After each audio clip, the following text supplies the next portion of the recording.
Hi, this is Rick Eymer with the Palo Alto Weekly, and we're here today with Jack Alexander, a junior at Menlo-Atherton. He's on the football team and the quarterback, and he's our Athlete of the Week this week due to a great game in his debut in week 7 or 8 or whatever it is. He came off a foot injury, finally got back in shape, and threw for 264 yards and 4 touchdowns in a big win over Menlo. They're in first place in the PAL, and they're looking pretty good. So let's just talk about how you felt before the game. God, before the game, of course I was nervous. I always have those butterflies before the game, but right when the game started, I got my my mindset towards just winning and stuff. And yeah, I mean, that's all I can really say about that. The team in general did great. I mean, defense shut him out. Well, almost shut him out, but except for field goal. But yeah, it was a great team effort.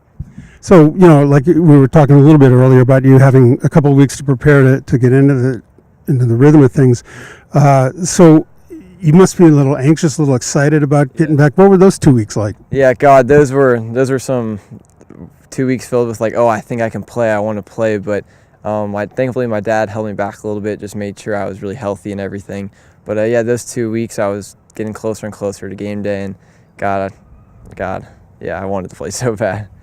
Yeah, which gives them a great passing attack now. I know that you had to put a wide receiver and a running back, and other guys did back there. But obviously, does it feel like now it's a complete offense? Yeah, I mean our quarterbacks that played in place of me, I mean, none of them were actually like official quarterbacks. They converted. They did a great job. But yeah, now we have more of a passing offense with me back there, and the playmakers that played quarterback are now receiver or running back and or linebacker with Floody. But yeah, in general, yeah, our offense is looking really good, really well balanced right now, and hopefully we can continue that.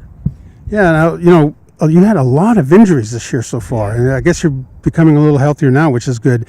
But I mean, and you guys survived, except for Palma, which was overtime, which is almost a little luck anyway. But what was the team chemistry like to be able to get through that? God, we all love each other. We all love each other. We're just such a good team together. We all fit together. No fights.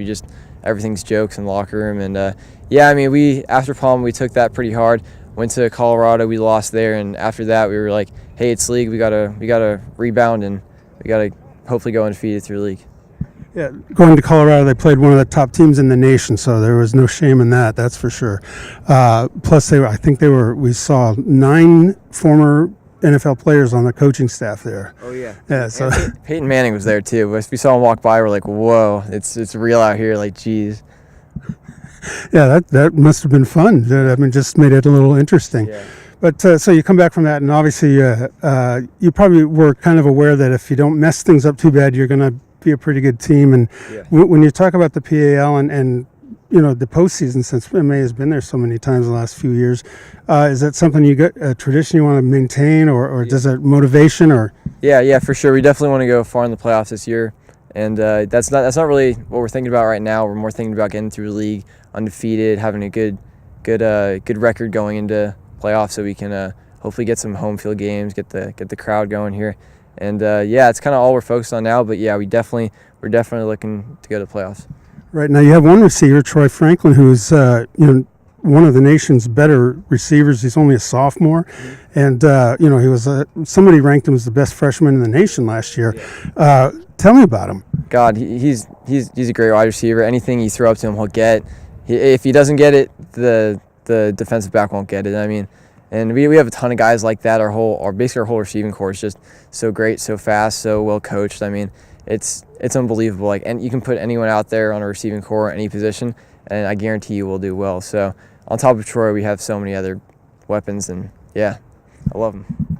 And then during the summer, we were talking about that you used to throw passes to him just to get used to it. I mean, that really kind of develops a connection between you guys. Just kind of talk about that, not just Troy, but everybody else that you. Yeah. So I did 7-on-7 for Express this year, and we had I think like 4 or 5 kids on besides me on the team that do Express. So I developed a really good connection with them, and also the other receivers that maybe like played different sport or didn't do Express. I still had a good connection with them because all the reps in summer and everything, and yeah. And how obviously it's very important to know you don't want to just throw to somebody you haven't played with before, but how important is that to develop that with a wide receiver? God, it's so important because their strides, their moves, the way they look when they're maybe trying to fake a kid out so they don't fake you out. All that stuff goes into the chemistry we have, and also goes into trust, because maybe a kid that I've never thrown before, I won't trust him with stuff. But like Troy or Malik or Joey or Jake, like any of those guys, I can throw it up to them and have trust now that I have more chemistry with them.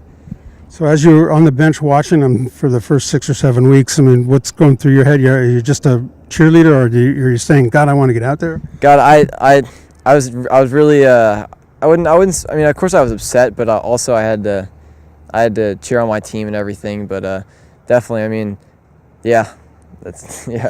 Just so you had to go with the flow, I guess. Yeah, pretty much. I just had to tough it out and cheer on my team and just get my chance, and that was last week.